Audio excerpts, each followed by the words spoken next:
dermen. Köroğlu'nu Batıroğlu Əvəzxan günlərdən bir gün vakıya görüb. Vakiyesinde Gürcistan vilayetinde Hünkârşah padişahının halka nispeten zulmünü aşkallığını bilip azam bulunduğundan durup yüz kolunu yiyip atası Köroğlu'na kolunu eli falan kılıp salam verdi. Aydı ki ama Köroğlu ağam ona kılıçını, hiratını, 40 yiğitini, 4 serdarını versen dedi.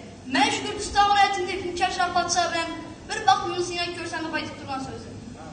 Kul kocadan ruhsat ettiler, ağır olmaz. Bilgim senden ruhsatın getilermen. O cigiti yaptı da cahan tar olmaz. Kanı kılıcın gümratını getilermen.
Şunda Köroğlu əvəzli düşündü ki, yanına 40 yiğitini, 4 serdarını koşup, Safar köseni bahşedip, halk yol tarafı vardı.